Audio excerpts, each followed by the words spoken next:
이게 비교법이에요. 비교법. 비교.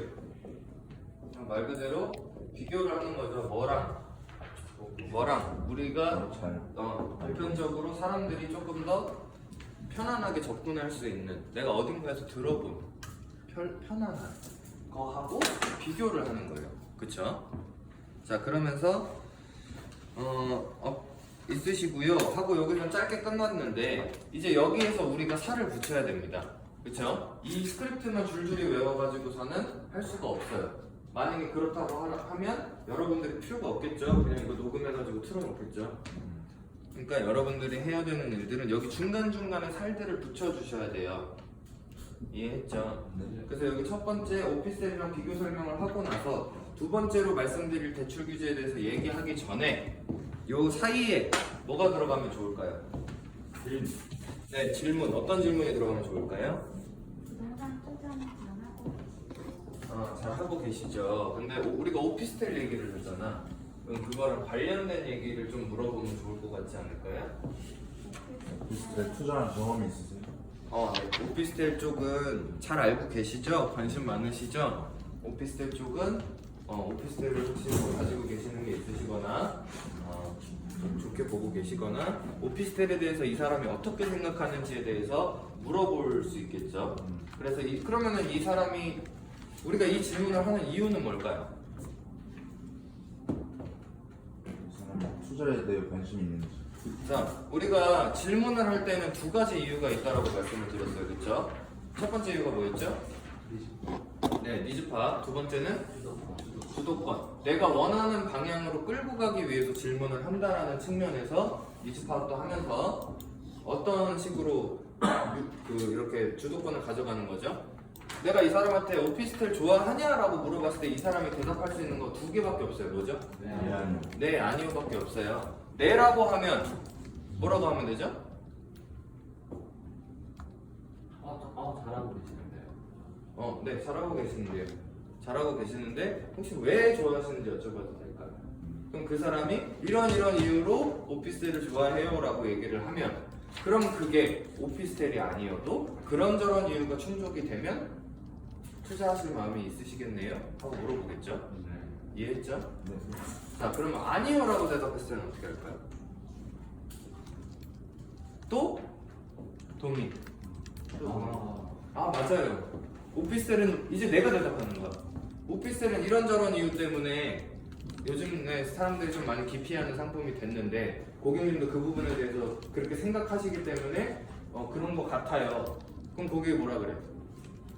혹시 또 얘 아니오겠죠? 네. 맞아요.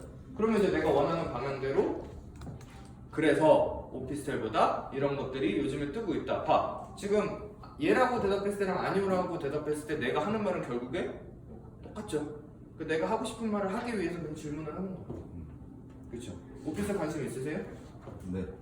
오피스텔 혹시 어떤 점 때문에 관심을 많이 가지고 계세요? 그냥 요즘 많이 하고 좀 안정성이 있습니다. 그러면 제가 또 여쭤볼게요. 오피스텔이 안정성이 있다라고 하셨는데, 그럼 그게 오피스텔이 아니고 다른 어떤 것이라고 하더라도 오피스텔처럼 안정적이고 오피스텔처럼 수익률이 확정이 된다고 하면은 관심 가지시겠네요? 그러면 관심이 있으시죠? 그렇죠. 그럼 아니오로 해볼게요. 오피스텔 혹시 관심 있으세요? 아니요. 오피스텔은 관심 없으시죠? 맞아요. 요즘에 오피스텔 주택수요도 들어가고 요즘에 대출도 잘 안 나오고 그만큼 또 공실 위험도 많고, 그래서 요즘에 사람들이 좀 기피하는 상품이에요. 그래서 요즘에 우리 지식산업센터 쪽으로 그걸 보시던 분들이 많이 보고 계시는 건데, 이러면 좀 관심을 가지실 만하시죠? 어떻게 볼까요? 네, 똑같아요. 우리가 질문을 하는 이유는 그냥 뻘쭘해서 물어보는 게 아니에요. 그냥 내가 이 다음 말을 하기 위한 준비 단계예요. 근데 이 다음 말을 내가 정해놨잖아 벌써. 그렇죠? 그럼 이 사람이 예 아니요, 예 혹은 아니요, 아니면 잘 몰라요. 셋 다 내가 원하는 방향으로 끌고 갈 수 있다는 거죠. 자, 그러고 나서 여기에 대해서 조금 한참 얘기를 하시다가 그 다음에 이제 또 너무 길게 끌어오지면 안 돼요. 그렇죠? 또 그러면 고객님 맞아. 제가 세 가지만 말씀드리고 빨리 끊는다고 말씀을 드렸는데, 그럼 제가 두 가지만 말씀 빨리 드리고 고객님이 궁금한 게 있으시면은 그때 한 번에 듣고 끊을게요. 하고서 이제 또 두 번째로 넘어가면 좋겠죠. 자, 두 번째로 말씀드린 대출 규제가 두 번째로 말씀드린 거는 대출 규제가 없다는 점 때문인데요. 우리 고객님 많이 들어보셨을 LTV, DTI, DSR 모두 해당되지 않기 때문에 1금융권에서 담보대출 80%에서 최대 90%까지 나오는데요. 이게 금리가 2%대 초반이라는 게 가장 큰 메리트거든요. 게다가 원금 없이 이자만 상환하는 거치식 이자 상환 방식이 3년씩 총 5번까지 연장이 가능하셔서 총 15년 동안 거치가 가능하다는 장점이 있습니다. 라고 얘기를 하네요. 여기서 우리가 그 서두에 LTV, DTI, DSR 이거 다 아시는 얘기죠? 아시죠? LTV 뭐죠? 주택담보대출 비율. DTI 뭐죠?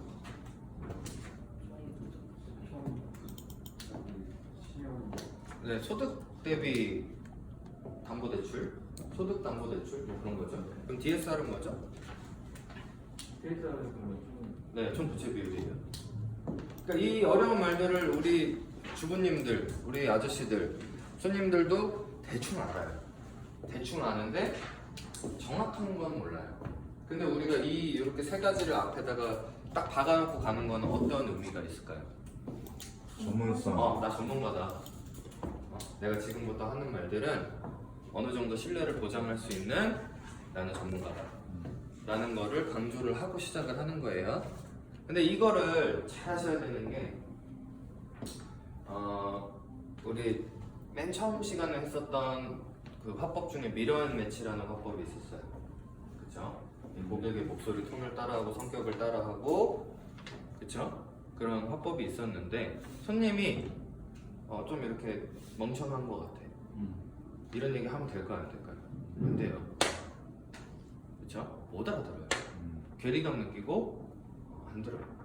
그래서 그거는 이제 전화를 하면서 내가 이제 파악을 빨리빨리 해줘야 돼요. 이 사람의 성격이 어떤지, 분석적인지, 낙관적인지, 부정적인지 여러 가지들을 판단을 하시고 대체적으로 기본 지식이 있다라고 판단이 되셨을 때 하는 거지 그냥 무턱대고 하시면 안 돼요. 그냥 만약에 이거를 내가 안 쓰겠다, 이런 단어들을 안 쓰겠다, 그럼 어떻게 설명하면 좋을까요?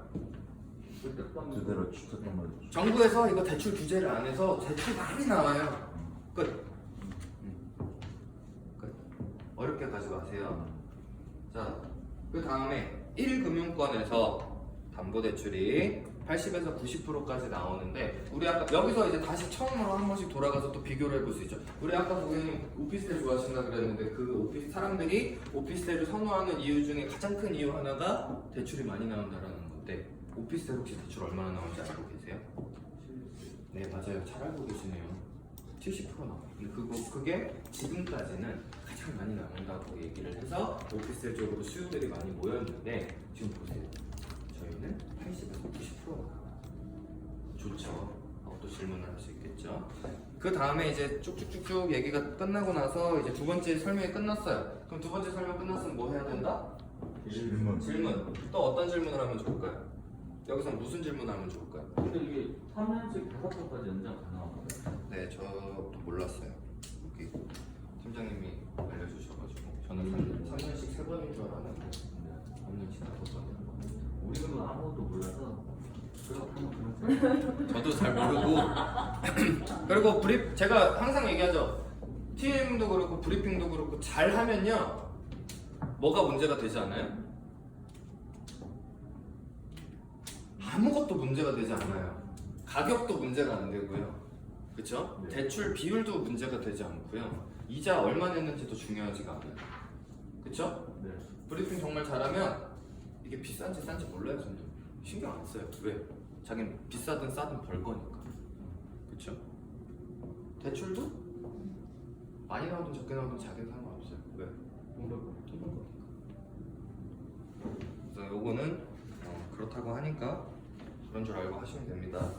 질문이 뭐가 있을까요? 질문 뭐가 있을까요? 여기에 관련된 질문. 대출 대해서. 이 대출 규제, 내가 이 대출 규제를 조금 더 보충 설명하고 싶어. 그렇죠? 그럼 이 보충 설명을 하기 위해서 내가 그냥 쭉 얘기를 하는 것보다 고객이 말을 하게끔 하는 질문을 하면 좋잖아요. 뭐가 있을까요? 오피스텔보다 이렇게 지산이 더 나오는 줄 모르셨죠? 네, 모르셨죠? 뭐 그런 것도 질문이 될 수 있고요. 또 뭐가 있을까요? 그냥 편안하게 한번 생각을 해보자고요. 고객님, 요즘에 대출 너무 안 나오잖아요. 아파트를 사도 40%밖에 안 나오고 심지어 15억이 넘는 거는 대출도 안 나와요. 이게 정말 역설적이게도 담보가 우량하면 우량할수록 대출이 안 나옵니다. 근데 고객님, 이거는 그러면 왜 대출이 이렇게 잘 나오는지 알고 계세요? 당연히 모르죠. 그리고 저도 너무 궁금했어요. 저도 여기 처음에 와서 일을 하다 보니까 다른 부동산은 다 규제를 하는데 왜 지식산업센터는 규제를 안 하는지 너무 궁금해서 제가 맨날 물어보러 다니고 알아보고 그랬는데 그 이유가 너무 단순한 거더라고요. 하면서 얘기하면 되죠. 이거는 어떤 경제 활성화를 위해서, 어떤 지역 경제 활성화를 위해서 직주 근접의 어떤 그런 수도권으로의 그 인구 밀집을 좀 분산시키기 위해서 정부에서 지원하는 정책이다. 그 과정에서 그렇죠. 네. 쭉쭉쭉쭉쭉쭉 하기 때문에 이런 우리 벤처 기업들, 중소기업들 아니면 1인 창업 기업들한테 어떤 이런 세제 혜택과 더불어서 금융 혜택을 주기 위해서 이런 식으로 그래서 여기서부터 그래서 제가 뭐라 그랬어요? 장점 하면은 뭐라 그랬죠? 안 믿어요. 그래서 경쟁률이 심해요. 뭐 저런 식으로 장점 하지만 이게 단점이에요 하고 마지막에 깔아주는 게 조금 더 신빙성이 높아져. 근데 그 단점이 사실은 단점이 아닌 거야. 말만 단점이라고 하는 거야. 어떤 게 있을까요? 보세요. 너무 좋죠. 세제 혜택도 주고요, 금융 혜택도 주고요. 이런 점이 장점인데요. 근데 그렇기 때문에 이게 사실은 단점인데 우리 일반 투자자들한테는 기회가 돌아가지가 않아요.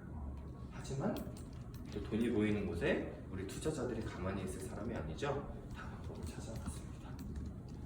혹은 이렇게 좋고 저렇게 좋고 이렇게 좋은데 단점은 경쟁률이 너무 높아요. 그렇죠? 이러고 좋고 저러고 좋고 저러고 좋은데 아무나 할 수 있는 건 아니에요. 그렇죠? 이런 식으로 마지막에 단점을 하나 깔아주는 게 포인트입니다. 그러면서 또 질문을 이어가고 여기 이 스크립트를 가지고 이거요. 팀 잘하시는 분들은 한 이틀 정도 지나잖아요. 이거 시커매져 있어요. 여기 체크하고 뭐하고 너덜너덜해져. 그렇죠? 근데 건성건성 하시는 분들은 이 상태 그대로 갑니다. 나중에 어디에 있는지도 몰라요. 그러니까 본인이 수정을 거듭하셔야 됩니다. 자, 그 다음에 이제 세 번째로 왔죠. 그러고 나서 여기서 이제 말미에 계속 이제 이 사람하고 우리는 설명을 하는 게 아니고 대화를 하는 거예요, 그죠? 네. 그러면은 좋습니다.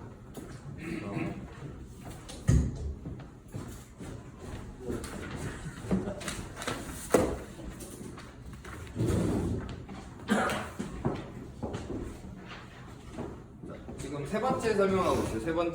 세 번째로 주택 수에 포함이 되지 않는다는 점인데요. 라고 이제 설명을 하는데 이 세 번째를 설명하기 전에 우리가 이게 설명 형식의 스크립트가 아닌 대화 형식의 스크립트가 되어야 한다라고 얘기를 하잖아요. 이 설명 위주의 스크립트를 대화 형식의 스크립트로 바꾸려면 뭐가 좋을까요? 고객하고 질문하고 대화하고 그냥 편안한 얘기를 중간중간 섞어서 하는 거예요. 그래서 여기서 이런 그냥 간단한 얘기. 고객님 지금까지 설명 들으시느라 너무 고생이 많으셨어요. 제가 딱 세 가지만 말씀드린다 그랬잖아요. 드디어 마지막이. 그렇죠? 이런 식으로 고객하고 주거니 받거니 장난도 칠 수가 있겠죠. 고객님 이제 드디어 마지막인데 근데 이게 마지막이라고 해서 제일 덜 중요한 건 아니고요. 사실은 제일 중요해서 제가 마지막에 말씀드리려고 마지막으로 빼놨어요. 라는 식으로 조금 서론을 좀 늘리는 거예요. 일부러. 그렇죠? 고객님 주택수 때문에 고민 많으시죠? 먼저 물어봐. 고민 많으시죠? 아마 많으실 거예요. 왜냐면 저도 그래요. 그렇죠? 그러면서 이제 설명을 하는 거예요. 일단은 고객님 이거는요 주택이 아니에요. 그렇기 때문에 당연히 주택수에 포함이 되지 않고요. 그래서 부동산 규제에 해당 사항이 없습니다. 그래서 유일하게 내가 여러 개를 투자할 수 있는 한 개가 아니고 여러 개를 투자할 수 있는 거의 유일한 상품이라고 볼 수 있고요. 거기에 추가적으로 하나 더 이게 더 좋은데 사실은 주택수에도 포함이 되지 전매 제한도 없기 때문에 오늘 사서 내일 팔 수도 있고요. 오늘 사서 오늘 팔 수도 있고요. 이런 단기적으로 목돈을 만들기 가장 좋은 상품이라는 거예요. 우리 고객님 지금 혹시 지금 실례지만 어느 쪽에 거주하고 계세요? 이제 여기서 물어보면 되죠. 어느 쪽에 거주하고 계세요? 왜 물어보죠 이거는? 니즈파악과 하나 더.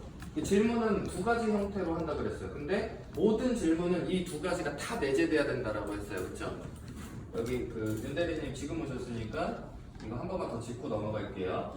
우리가 질문을 할 때 두 가지 이유로 질문을 한다라고 했어요. 대답 한번 해볼까요? 첫 번째, 네, 니즈파악 말고 그냥 이 사람의 정보를 게더링하는 거예요. 캐더링 아니고 게더링입니다. 네, 모으다라는 거, 정보를 수집하다라는 거예요. 자, 두 번째 목적 뭐죠? 이게 더 중요하다 그랬죠? 네, 주도권입니다. 주도권. 이 다시 얘기하면요, 내가 이 사람이 내가 원하는 방향으로 끌고 가는 거를 얘기를 하는 거예요. 그렇죠? 그렇죠? 그럼 내가 이 시점에서 어디 사세요라고 물어보는 이유는 뭘까요? 이거 두 개 다 담고 있죠. 첫 번째, 이 사람이 어디 사는지 여기서 이제 클로징각을 잡는 거예요. 클로징각. 어디 사는지를 알아야 여기서부터 이 사람이 여기에 오는 길 생각해보고 몇 분 걸리는지 생각해보고 여러 가지 각을 잡으려면 여기서부터 준비를 해야 돼요. 자, 두 번째, 주도권을 가지고 오는 이유, 그러니까 내가 원하는 게 뭐예요? 그 사람이 어디 사는지가 왜 궁금해? 와서 계약을 쓰고 아니에요. 우리 지금 뭔 얘기하고 있었어? 주택수 얘기하고 있었잖아요. 주택수 얘기하고 있었는데 뭐 갑자기 계약을 써? 주택수 얘기를 하고 있었는데 자가인지 네, 자가인지 전세인지 전세인지 확인하려고. 그럼 내가 그 다음 말을 하기가 편해지잖아요. 그쵸? 그쵸? 근데 그러려면 어디 사는지부터 물어봐야 돼요. 왜? 단계가 맞아요. 그래야지 이 사람의 집값도 어느 정도 추론을 할 수가 있고, 그쵸? 이 사람이 어느 정도 부를 가지고 있는지도 확인할 수가 있고, 여러 가지 두 가지 이유를 다 포함을 했죠. 어디 사세요? 고객님 지금 어디 쪽에 거주하고 계세요? 아, 별내에 거주하고 계세요? 그러면서 이제 또 좀 어저께 얘기한 것처럼 이 별내에 대해서 별내 요즘에 무슨 일이 있나봐요, 뭐 이런 얘기도 끼어들 수 있고요. 그러고 나서 이제 얘기를 하는 거죠. 그러면 고객님 지금 혹시 아파트 거주하고 계세요? 빌라 거주하고 계세요? 그럼 혹시 고객님 그 전세로 계세요? 자가로 계세요? 아, 전세로 계세요. 그러면 고객님 혹시 지금 그 무주택으로 청약 준비 중이신가요? 아니면 그 전세를 하나 껴놓고 지금 전세로 계시는 건가요? 잘 모르겠어요.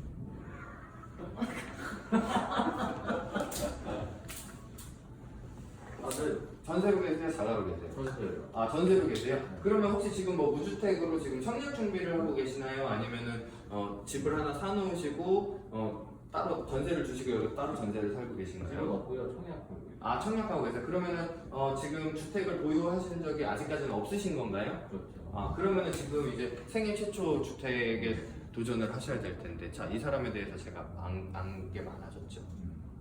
자, 그러면 제가 하고 싶은 말이 뭐죠, 이 뒤에? 주택수를 얘기를 하죠. 네.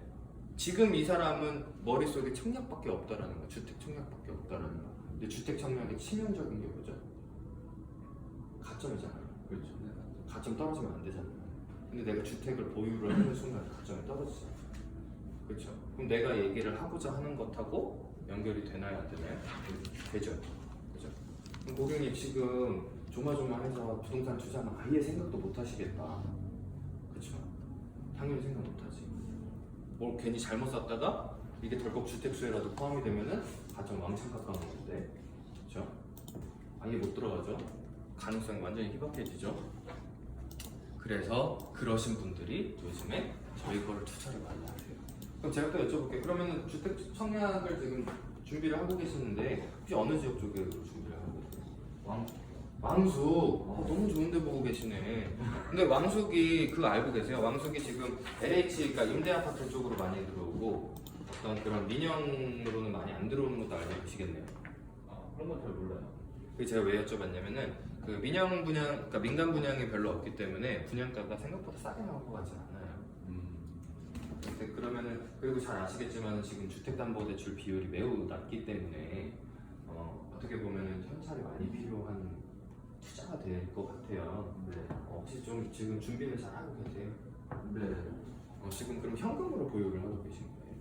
어느 정도는요? 그러면 제가 또 이렇게 말씀을 드려볼게요.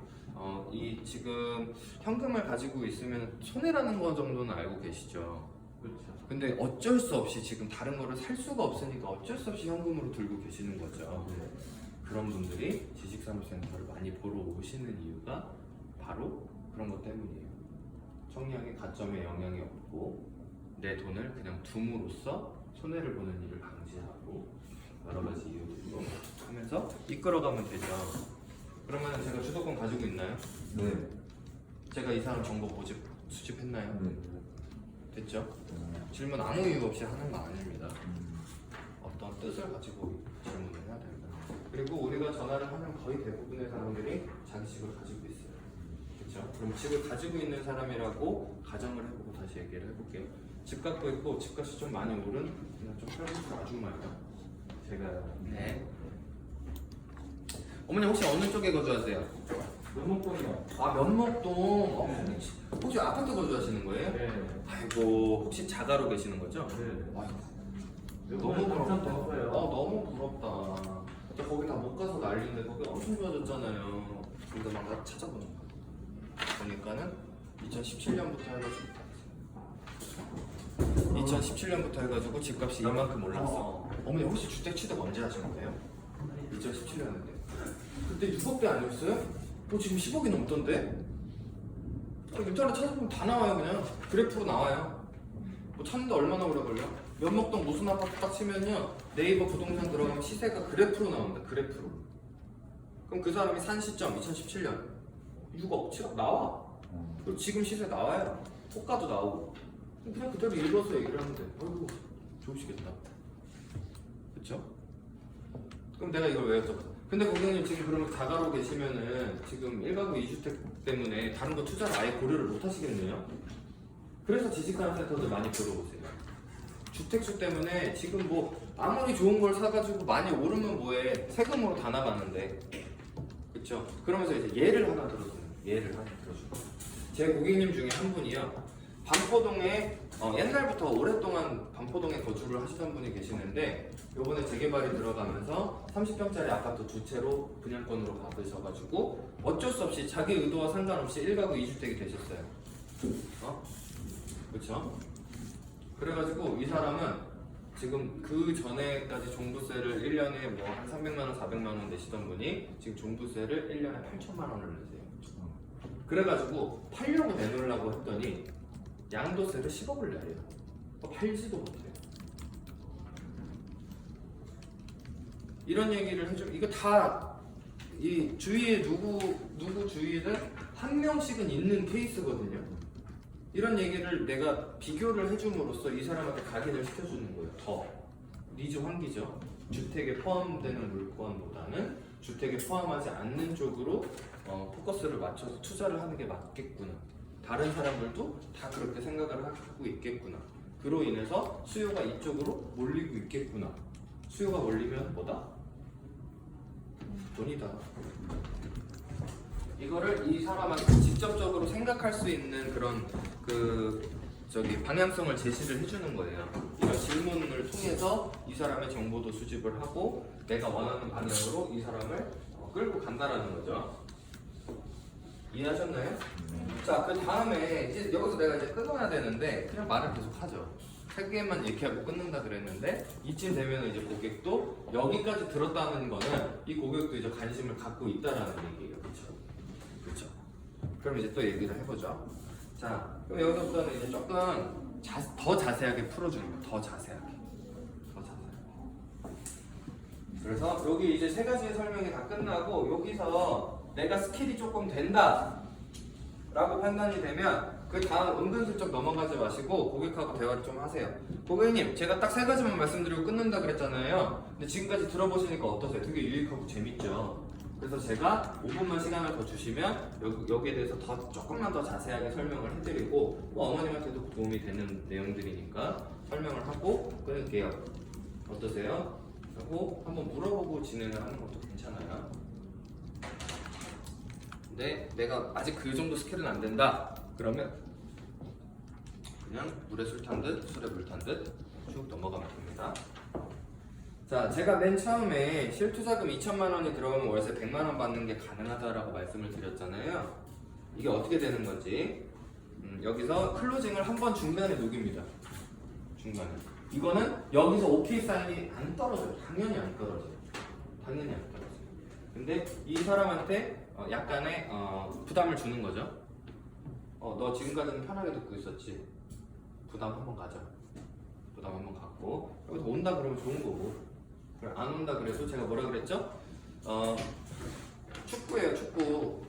축구가 마무리가 안 돼도 슈팅을 때리고 수비로 전환을 해야 되는 이유가 있다 그랬죠. 거기 수비 진영에 균열이 생깁니다. 계속 슈팅을 때리면. 그래서 이렇게 클로징을 여기서 한번 흘려주는 거예요.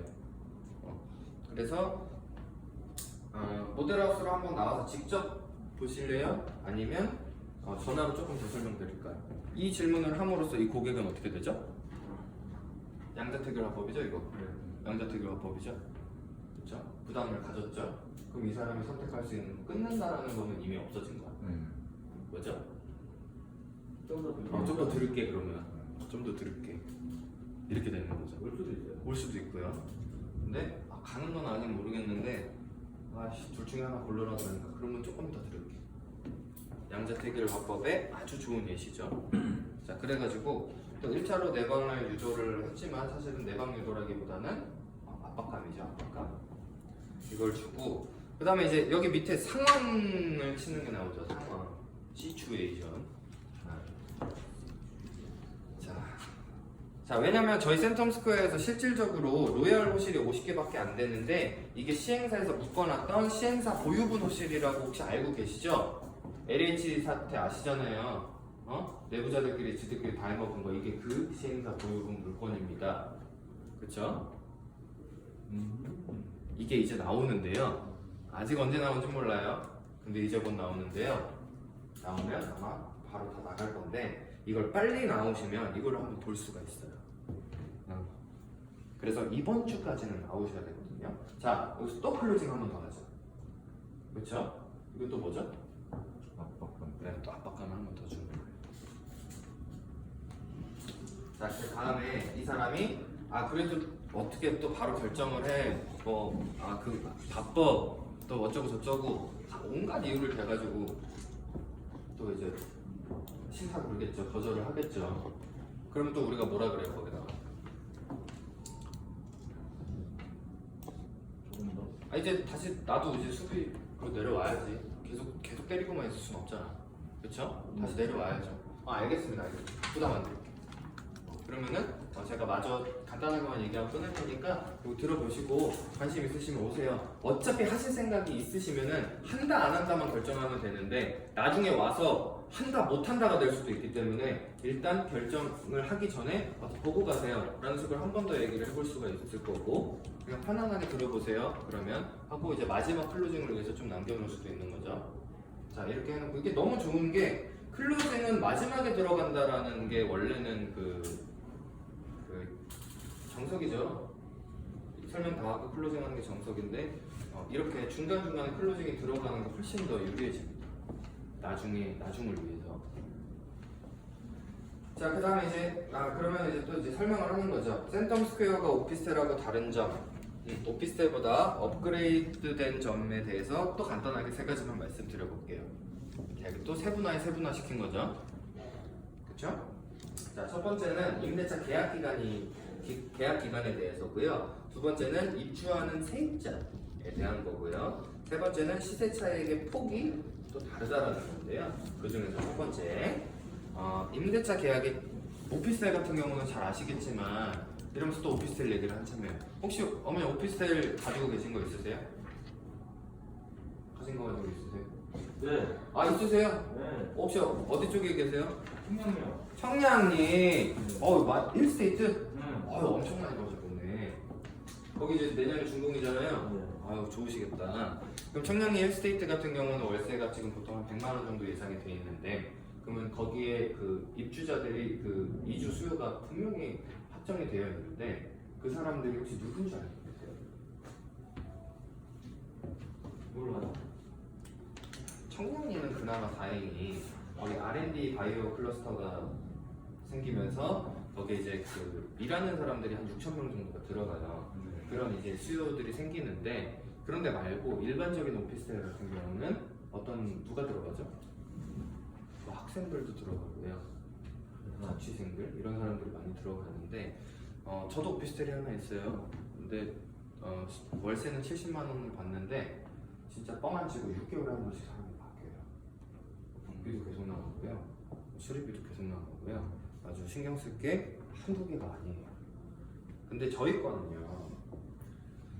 임대를 기업한테 주기 때문에 개인이 아니에요. 철수한테 주는 게 아니고 저기 중앙대 학생한테 주는 거 아니고 기업한테 주는 거기 때문에 1년 단위, 2년 단위 임대차 계약이 아닌 3년 단위, 5년 단위, 10년 단위의 계약을 하기 때문에 어떤 고정적인 어떤 그런 안정적인 월세 수익을 보장받을 수가 있어요. 그렇죠? 안정적으로 따박따박 임대 수익을 받으실 수 있다는 장점이 있습니다. 그래서 내가 일을 하지 않아도 매달 생활비가 보장되는 연금과 같다고 보시면 됩니다. 자, 그리고 두 번째는 저희 입주하는 세입자가 지금 방금 전에 말씀드린 것처럼 개인이 아니고 기업이에요. 그렇죠? 그래서 얘네들은 월세를 경비를 처리를 하기 때문에 그렇죠? 뭐 월세를 밀릴 걱정도 없고요. 월세가 조금 인상하는 거에 대해서 크게 부담도 가지지 않습니다. 자, 그리고 이제 마지막인데요. 아파트처럼 시세 차익의 폭이 매우 크다라는 거예요. 그러면서 우리 이세진 대리님이 하셨던 것처럼 뭐 4천만 원이 8천만 원이 되는 건 어렵지만 4천만 원으로 4억짜리를 사서 4억짜리가 4억 4천이 되는 건 쉽다. 그렇죠? 4억이 4억 4천 되는 건 쉽죠. 이제 그런 식으로 시세 차익의 폭이 큰 이유에 대해서 간단하게 좀 설명을 해주면서 이게 또 국토부에서 허가를 해줘야만 지을 수 있는 빌딩이라서 뭐 녹지부지라던가 그린벨트로 묶어놨던 지역 내 노른자 부지를 풀어서 공급하기 때문에 수량이 굉장히 한정적이에요. 공급이 없다라는 걸 다시 한번 얘기를 하는 거죠. 그렇죠? 거기다가 이게 그 제가 아까 맨 처음에도 말씀드렸죠. 이 지식산업센터는 정부에서 지원하는 사업이라고 말씀을 드렸죠. 근데 이게 우리 분양받는 사람들 들어오는 기업들한테만 혜택을 준 게 아니고요. 이 사업을 시행하는 시행사한테도 혜택을 줬어요. 맨 초기 단계, 토지 입찰 단계에서 이 토지 입찰을 이 시행사한테 굉장히 싸게 입찰을 해줬기 때문에 이 시행사가 싼 값에 공급을 할 수가 있었던 거거든요. 그래서 다른 사무실이라던가 다른 어떤 이런 그 부동산에 비해서 시세가 굉장히 저렴하다라는 장점도 있습니다. 그렇죠? 그리고 이게 이제 택지로 보시면은 아무리 많아도 지역 내 2% 이상 지을 수 없게 돼 있기 때문에 항상 공급량보다 수요가 넘치게 되어 있고 그 희소성이라는 것 때문에 아파트처럼 프리미엄이 붙을 수 있다라는 거죠. 그렇죠? 자, 그리고 여기 중간중간에 계속 질문하시는 거 잊지 마세요. 이 단락단락 끝날 때마다 내가 어떤 질문을 던져야 되는지 그 질문을 던졌을 때 나오는 대답에 대한 것도 준비를 다 해놔야 돼요. 아무 생각 없이 질문했다가 내가 순발력이 그 정도 되면은 하셔도 되는데 그거 아니면은 함부로 아무 질문이나 막 하지 마세요. 큰일 납니다. 자칫 이야기가 3,000%로 빠져요. 자, 근데 여기서 기업들이 선착순으로 줄을 서서 입주를 하는 이유를 세 가지로 나눠서 말씀을 드릴게요. 여기서 또 목차를 잡아주셨죠? 일단 쾌적한 환경 때문이라는 거고요. 넉넉한 주차 공간, 휴게 공간, 맛집, 카페 이런 것들 사소한 것들을 이 사람들 머릿속에 그림을 그려주는 거예요. 어떤 그런 복합 문화 단지라는 거를. 그렇죠? 아파트도 있고 여기 앞에 로데오가 이렇게 싹 있고 1층에 막 커피숍들도 있고 뭐 스타벅스 이런 거 있고 이런 막 사무실들도 있고 이런 것들을 이 사람들한테 눈에 그려주는 거예요. 그리고 다들 아실 거예요. 주차 공간 때문에 곤란했었던 경험들이 한 번씩 있으실 거예요. 그렇죠? 어디를 이렇게 갔는데 주차하기가 너무 빡빡하고 불편해. 이거 굉장히 큰 문제예요. 아시죠? 어디 직장을 취업을 했는데 난 지하철 타고 다니기 싫어. 난 차 타고 가고 싶어. 주차할 데가 없어. 주차비 어디 가서 월 주차하면 최소 10만원, 15만원, 18만원, 20만원 이래요. 그건 아까워. 어디다 가기라도 되면 딱지값이 더 나오고. 그렇죠? 근데 이제 이런 부분들 정말 사소한 거지만 이런 거에 은근히 꽂히는 사람들이 많습니다. 주차 공간. 우리 지식산업센터의 대표적인 장점이 뭐예요? 주차 공간. 주차가 너무 편합니다. 그래서 지식산업센터 1층 상가들 있죠. 이게 어느 정도의 어떤 그런 주거단지를 겸하고 있으면, 그렇죠? 일반 프라자 상가보다 더 잘 됩니다. 왜? 놀러 오는 사람들이 프라자 상가 가면, 여기 우리 밥 먹으러 가면은 주차하기 힘들잖아요. 프라자 상가들. 여기는 사람이 없어서 이 정도인데 조금 뭐 빡빡한 데는 없어요 아예. 근데 지식산업센터는 어때요? 1층하고 2층하고 다 상가죠. 뭐 옛날에 안 가셨나? 테라타워 저런 데 가보면은 이게 쭉 스트리트형 상가예요. 근데 주차가 너무 편한 거야. 그냥 아무 데나 박으면 돼. 이제 그런 장점들. 주차 공간, 휴게 공간, 맛집, 카페 뭐 이런 걸로 한 건물 내에서 해결할 수 있는 자족 도시로 구성되어 있기 때문에 타 지역으로 매일 나가야 되는 배드타운이라는 이미지를 탈피할 수가 있어요. 번거로움에서 벗어날 수 있어요. 여러 가지. 자, 그다음에 이제 두 번째, 필요한 평형대만큼 입주하는 사람들이 맞춰서 사용할 수 있다라는 장점이에요.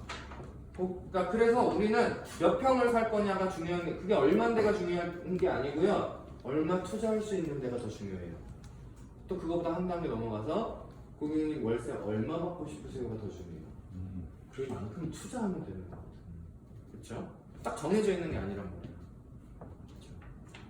그렇죠? 3천만 원짜리 딱 정해져 있어서 월세 50만 원 받고 싶다, 이게 아니야. 내가 월세 300만 원 받고 싶으면 1억 투자하면 돼요. 그렇죠? 월세 500만 원 받고 싶으면 1억 5천 투자하면 돼요. 뭐 이런 식으로 쉽게. 내가 그래서 고객한테 그래서 그게 얼만데? 라고 물어볼 때 저희 얼마입니다! 라고 얘기하지 마시고 얼만데가 중요한 게 아니고요, 고객님 월세 얼마 받고 싶은지가 더 중요한 질문이에요. 그렇죠? 수익률이 오기 때문에. 이러면서 얘기를 쭉쭉쭉쭉 이어가시면 되고요. 이러면서 이제 판교에 대한 또 이제 비교 얘기를 하죠. 판교에 대해서 판교에 네이버나 카카오 빌딩 보시면은 크고 높은 고층 빌딩들 있잖아요. 근데 그 안에를 보시면 이게 원래는 한 칸 한 칸 다 쪼개져 있었던 건데 이거를 다 걔네들이 통으로 타가지고 쓰고 있는 거예요. 그럼 걔네들은 건물주가 한 명이 아닌 거예요. 여러 명한테 주는 거예요, 월세를. 그렇죠? 그런 얘기도 하시면서 이렇게 섹션 오피스의 형태로 들어가는 거라서 말 그대로 섹션 오피스예요. 섹터가 정해져 있다고 섹션 오피스요. 이 섹션 오피스의 형태라서 필요한 만큼 뭐 한 칸, 두 칸, 10칸, 한 층, 두 층 통으로 사용할 수가 있기 때문에 1인 기업부터 벤처기업 100명, 200명 이상 근무를 하는 중견기업, 심지어 대기업까지도 저희 센텀스퀘어에 입주를 할 수 있다라는 거죠. 그래서 우리가 호실만 잘 잡으면 안정적으로 월세 받을 수 있고 프리미엄도 올라서 나중에 이제 시세 차익도 볼 수 있는데 제일 중요한 건 사실 호실이잖아요. 그래서 제가 아까 말씀드렸던 시행사 보유분 물건 몇 개에 대해서 아까 말씀을 드린 건데, 그래서 이거는 진짜 빨리 오셔야 돼요. 라는 식으로 여기 이쯤에서 한 번 더 클로징을 조금 촉 던져 들어가면 좋겠죠? 그쵸? 자, 그 다음에 이제 마지막으로 또 가장 중요한 거는 이게 제가 아까 그 대출 규제 없고 여러 가지 좋은 규제들이 없다라고 말씀드렸는데 사실은 이게 제일 중요해요. 세제 혜택이 어마어마합니다.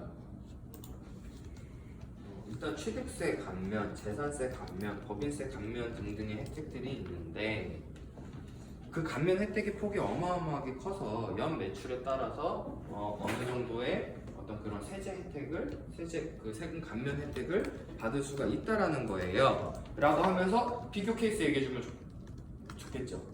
비교 케이스. 그쵸? 내가 잘 몰라. 그냥 만들어서 쓰세요. 비교 케이스. 내 손님이, 우리 팀장님 손님이, 우리 본부장님 손님이, 우리 옆에 팀원 손님이, 내 손님이 등등. 그쵸?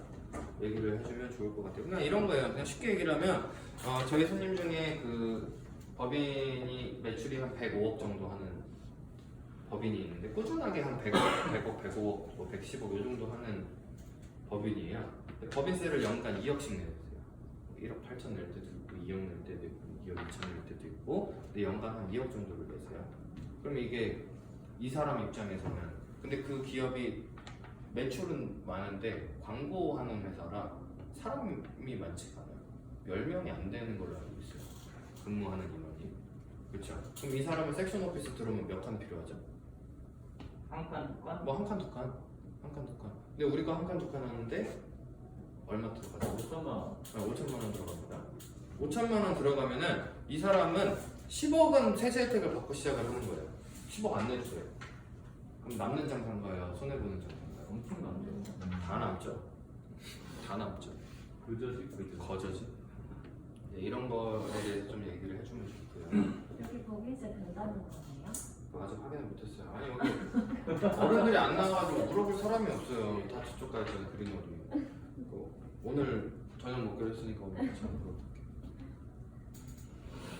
자, 그러고 나서 이제 현장 입지에 대해서 또 얘기를 하죠. 센텀 스퀘어 같은 경우는 입지를 살펴보시면 부산의 최대 규모로 들어가는 법무타운, 법조타운 바로 옆이라서 법무 관련 업체 등등이 공급 수요가 대기하고 있고요. 그다음에 복합 문화 융합 단지 개발과 더불어서 관련 사업체들의 임대차 수요가 대기하고 있는 곳인데요. 여기 센텀 스퀘어는 자리가 없어서 못 들어오는 곳이기 때문에 중국 나기 전부터 웃돈 프리미엄 거래 문의도 많이 받게 되실 거예요. 그렇죠? 그 다음에 이제 밑에 이제 환기가 있어요. 이번 연도 8월 안에 분양을 받으시면 전매가 무제한으로 가능하기 때문에 자 이거는 확정된 게 아니지만 우리는 그런 셈 치고 얘기를 하고 있죠. 네. 8월 이후로는 그게 안 될 수도 있고 안 될 수도 있지만 우리는 제한이 걸린다라는 거에 포커스를 맞춰가지고 설명을 해야 됩니다. 전매 제한이 걸려야 우리한테도 좋거든. 이 현장은 그렇죠? 그래서 그거를 조금 더 이 사람을 좀 조급하게 만드는 거죠. 8월달 그런 설명을 해주시면서 그러면서 우리가 그 눈 가리고 아웅 어저께 얘기했던 이 사람이 공실 걱정을 한다라던가 여러 가지 걱정을 할 때 그거를 정면 돌파로 하는 것보다는 약간 성동ገብ서 하는 거죠. 여기 이렇게 눈 가리고 다른 데서 아웅 하는 거죠. 그런 거예요. 월세 공실 걱정하지 마시고 이걸 단기간에 목돈을 만들지 아니면 장기적으로 월세를 따박따박 받으실지 아니면 나중에 매매해가지고 더 큰 시세차익을 보실지 그거 결정하세요. 다른 거 생각 못하게 하는 거죠. 그것만 생각하게 하는 거죠. 이해했죠? 네. 그 다음에 이제 마지막으로 이제 실질적인 클로징이 들어갑니다. 자, 제가 이 부분에 대해서 더 중요한 설명을 좀 드리고 싶은데 이게 지금 전화로 말씀을 드리는 거는 조금 부족해요. 그래서 어쨌든 부동산은 인정을 하셔야 되잖아요. 눈으로 보셔야 되잖아요. 그런데 이게 보험 상품이면 제가 이걸 들고 가겠어요. 이게 자동차면 제가 끌고 가겠어요. 그 정도로 저는 고객님한테 이걸 보여드리고 싶어요. 근데 제가 부동산을 뜯어갈 수는 없어요. 고객님이 오셔야 됩니다. 그렇죠? 그래서 그리고 또 이제 마지막에 상황을 본다. 제가 계속 말씀드리지만 진짜 뻥이 아니고요. 난리예요. 지금 2층이고 3층이고 다 가져가려고 난리인데 그리고 실질적으로 그 사람들 입장에서는 드라이브인지 섹션인지 모르기 때문에 그 사람들 입장에서는 고층이 더 좋다고 생각을 할 거라고. 근데 지금 2층부터 7층 다 나갔죠. 드라이브인이고 섹션이고 모르죠. 우리 얘기할 수 있잖아. 2층도 다 나갔어요 지금. 근데 지금 10층을 안 열어주다 지금 풀어주는 거라니까? 오. 그 사람도 모르잖아. 그 드라이브인지 섹션인지 그 사람들 알게 뭐야. 그렇죠. 그래서 50개밖에 없는데 50개는 좀 많아요. 조금 더 적게. 한 10개, 8개 뭐 이렇게 가요. 아예 적게. 10개 하고 싶은 사람이 있을 수 있으니까 20개. 아니에요. 안 돼요. 그렇게 하지 말고 8개로 가고 더 하고 싶다 그러면은 이거 안 되는 거야. 기다리세요. 또 가서 풀어오는 척 해야지. 너무 많으면 안 돼요. 그래서 몇 개밖에 안 되는데 이게 시행사에서 묶어놨던 거거든요. 근데 이게 이제 곧 오픈을 해요. 그래서 빨리 나와야 돼요. 그래서 고객님 오늘 아까 어디서 하는지 물어봤잖아. 그러면은 얼마나 걸리는지 대충 파악을 했죠. 그럼 고객님 거기 상봉에서 출발하시면 여기까지 한 30분 정도 걸리시니까 몇 시 퇴근하세요? 될 수 있으면 오늘 오세요. 오늘 오게 하는 게 제일 좋습니다. 네. 오늘 오게 하는 게 제일 확률이 높아요. 그래서 오늘 온다 그러면은 이 사람이 오늘은 안 되고 내가 내일 되는데 이렇게 답이 나오는 가능성이 꽤 많습니다. 그리고 멀리 잡지 마세요. 다음 주 주말까지 안 돼요. 안 돼요. 안 돼요. 안 돼요. 그때까지 기다려주지 않아요. 그럼 할 수 없지 뭐. 그럼 이제 살짝 깔보셔도 돼요. 제가 부동산 투자하시는 분 중에 할 수 없지 뭐라고 해가지고 물건 제대로 잡으시는 분이 있고 하면서 웃으면서 얘기를 할 수도 있어야 돼요. 그럼 그런 사람은 그냥 걸어요? 아니요. 무조건 그날 클로징을 하게끔 해야죠. 근데 그런데도 불구하고 클로징이 잘 안 된다. 그럼 이제 개인 그거예요. 그때까지 계속 관리를 해줘야 돼. 근데 그게 힘들잖아. 그러니까 빨리 오게끔 하려고 하는 거예요. 유지가 되기도 어렵고. 자, 그리고 나서 이제 클로징은 여기 밑에 클로징은 각자가 스스로에 맞는 클로징을 만들어서 쓰세요. 그리고 일부러 클로징을 완성을 안 시켰습니다. 그래서 그 부분에 대해서 조금 자세히 봐주시고, 그 다음에 이거 유의하세요. 전화 중간에 문자 보내주세요, 자료 보내주세요, 이메일 보내주세요, 어쩌고 저쩌고 하는 사람들이 진짜 많아요. 그럼 우리 뭐라 그러죠? 보내준다고 네, 보내드릴게요. 그리고 끊고 뭐 하죠? 보내 보내주죠. 근데 그 보내는데 시간 얼마나 투자하세요? 많이 어마어마하게 많이 투자하죠. 그거 뭐 콜 안 하고 있어 노는 줄 알고 가끔 문자 쓰고 있어요. 굉장히 정성스러워. 아무도 안 읽습니다. 100개 보내면 한 명이 읽을까 말까 해요. 그리고 그렇게 읽는 사람 중에 실제로 다시 전화하는 사람도 드물고요. 전화해가지고 온다고 하는 사람은 더 드뭅니다. 없진 않아요. 있긴 있어요. 간혹. 한 번씩 경험 있으시죠? 그런 스트레스 오셨나요 그때 그분들? 저 왔네요. 왔었죠. 대리님 손님은 전화는 왔는데 오진 않았죠. 그래서 그러니까 이게 오긴 와요. 근데 그 확률이 높지가 않아요. 근데 우리가 일을 하는 거는 효율성을 높이기 위해서 일을 하는 건데 효율성이 없는 것에 시간 투자를 너무 많이 하고 있어요. 자, 문자 보내주세요라고 할 때 뭐라 그러면 좋을까요? 고객님 그러면 제가 문자 보내드릴 건데 이거 정말 외람된 말씀이지만 제가 문자 보내달라고 해가지고 보내신 분들 중에 읽으시는 분들이 없어요. 그래서 제가 여쭤볼게요. 제가 어떤 자료를 보내드리면 관심 갖고 보시겠어요? 뭐 수익률표도 있고요. 어떤 것도 있고요. 뭐도 있는데요. 어떤 걸 보내드리면 관심 갖고 보시겠어요? 라고 물어보세요. 그럼 그 사람이 그래 뭐 수익률표 있으면 되겠네. 그쵸, 수익률표가 정말 중요하죠. 수익률표는 제가 보내드려도 그냥 눈으로 봐도 알 수 있는데요. 제가 설명드려야 될 부분들이 몇 가지가 있기 때문에 제가 그럼 수익률표하고 명함하고 보내드리고요. 내일 이 시간에 다시 전화 드릴 테니까 설명드릴게요. 자세하게. 얼마가 왜 들어가야 되고 얼마를 왜 환급받고 이런 부분 복잡한 부분들이 있으니 그런 거에 대해서 설명을 내일 이 시간에 전화를 다시 드릴 테니까 보시고 꼭 확인해 보시고 내일 다시 통화하기로 해요. 하고 끊으시면 됩니다. 그쵸? 그럼 내가 문자 보냈는데 시간 안 써도 되죠? 그냥 수익률표 하나 띡 보내주고 명함 하나 띡 보내주면 시간 얼마 걸려? 안 걸려요. 저는 문자 보내는 게 싫어서 하도 씹히니까 저는 가끔 보낼 때 카톡으로 보내요. 그러면요 하루 종일 일자가 안 없어집니다. 하루 종일 안 읽는다는 소리예요. 문자는 더해요. 안 읽어요. 요즘 문자도 이게 생겨요. 그런 게 있나요? 그 상황에 따라 네, 저는 그런 기능이 없는데 하여튼 문자는 모르니까 그래서 그 항상 카톡으로 보내는데 일자가 안 없어져요. 그러면 저는 그날 저녁에 다시 카톡합니다. 누구님 왜 카톡 안 읽으세요? 보내달라고 하셔서 정성스럽게 보내드렸는데 빨리 읽어주세요. 그럼 이제 그때서야 일자가 없어집니다. 그러고 나서 아침에 일어나자마자 다시 어저께 읽어보셨어요? 그렇죠. 그래서 자료 보내달라고 할 때 그런 질문들을 하세요. 아니면 또 다른 것도 있어요. 고객님 제가 장담하는데요. 지금 뭐 관심이 조금 있으시고 문자 보내달라고 하시는데 이 전화 끊는 순간 그 관심이 다 없어질걸요. 아마 안 읽으실걸요. 그래서 제가 고객님이 관심 갖고 읽으실 수 있게끔 자료를 몇 가지 보내드리고 싶은데 그 자료에 어떤 내용들이 들어가면 좋을 것 같으세요? 하면서 아까 얘기했던 것처럼 그 얘기를 하는 거죠. 이런 식으로 고객이 해달라는 대로 해주지 말고요. 내가 하자는 대로 고객이 하게끔 합니다. 그게 우리가 하는 일이죠. 그렇죠. 그래서 문자나 뭐 자료 보내달라고 할 때 무슨 네이버 지식인도 아니고 계속 무슨 네 자료 보내드리겠습니다 뭐 이러고서 보내주고 명함 하나 보내드릴 테니까 뭐 읽어보시고 관심 있으시면 전화 주세요. 이런 멘트는 사라져야 됩니다. 적힙니다.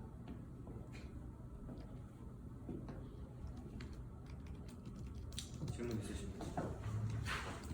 그 여기는 지금 수익률에 대해서 얘기를 하고 있잖아요. 엑셀하게 물어보거나 얘기를 대화를 할 때 필요한 게 나중에 그 수익률 계산할 때 어떤 기준으로 하는지 금액에 대해서 지금 수익률표가 있거든요. 하나 뽑아볼까요? 평단가 예상을 어느 정도 하시는 거예요? 저희 평단가요? 여기 수익률 임대 아, 수익률 임대 수익률 얼마 잡으셨죠? 25,000원. 25,000원? 25,000원 잡으셨다. 궁금한 거 있습니다. 네. 기준이 뭘까요? 기준이 혹시 어떻게 잡으셨어요? 주변 시세 대비? 시세 주변 사무실 시세가 어느 정도 됩니까? 현재 네, 현재. 현재 그러니까 분양가는 항상 현재 플러스 미래까지 내재를 해가지고 계산을 하는데 물가 상승률을 연간 물가 상승률이 몇 프로인지 아시는 분? 5%. 3%입니다. 네. 평균 3%고 요즘에 코로나 터지고 뭐 마이너스 경제 성장이다 뭐다 해가지고서 떨어지긴 했는데 기본 인플레이션은 3%가 반영이 됩니다. 3%. 근데 이게 복리로 계산이 되죠. 3%, 3.3%, 6.3%, 9.69% 이런 식으로 올라가죠. 복리로. 그 3년 기준으로 10% 정도의 물가 상승률을 계산을 해요. 임대료, 부동산 가격 이런 것들은 다 인플레이션을 반영을 하기 때문에 그 정도 오른다라고 봐요. 그 정도 오른다라고 봐서 지금 2만 원이면 준공시기 때쯤 되면은 뭐 한 22,000원 정도 보는 게 맞는데 약간 업브리핑 하는 거죠. 22,000원. 지금이 25,000원이요. 지금 아마 지금 시세가 한 2만 원 정도 되나요? 그 정도 돼요. 그 정도 됩니다. 지금 시장은 요거는 이제 저희가 조금 더 추가적으로 좀 자세하게 조사해서 이거에 대한 근거를 만들어 볼게요. 네. 근데 사실 여기는 2만 원만 해도 수익률이 20%가 넘어요. 2만 원만 그래요? 해도. 네. 그러네. 그래서 그거는 그 수익률 컨셉은 제가 새로 잡아드릴 테니까 여기는 어떤 전매 뭐 평당 얼마 피부고 이런 거보다 월세 수익에 조금 더 포커스를 맞춰서 비교를 하셔야 돼요. 한 달에 얼마 받을 수 있는 거지. 그렇죠? 프리미엄 호실. 지금 1층부터 7층은 벌써 다 완판인데. 그렇죠? 지금 여기 산보이고 이런 거 지금 몇 개 안 나와요. 이런 식으로 좀 가시면 좋을 것 같아요. 됐나요? 제가 네. 궁금한 것도 있으신 분? 제가 김상학 선생님의 장점을 들었거든요. 자료 분석이나 이런 걸 되게 잘하신다. 네, 지금 그것도 김사랑 팀장님 뽑아주신 거예요. 제가 전생님이 또 딸이고요. 네. 이거 원래 제가 해야 되는 일인데 혹시나 네. 가능하면 이 주변의 아파트 시세라든지 네. 그런 거를 좀 비유를 할 수 있게끔 혹시 제가 입찰 준비 지금 하고 있어요. 지금 준비하고 계세요. 아 감사합니다. 네, 선생님. 네. 예. 네. 네, 별내는 왜요?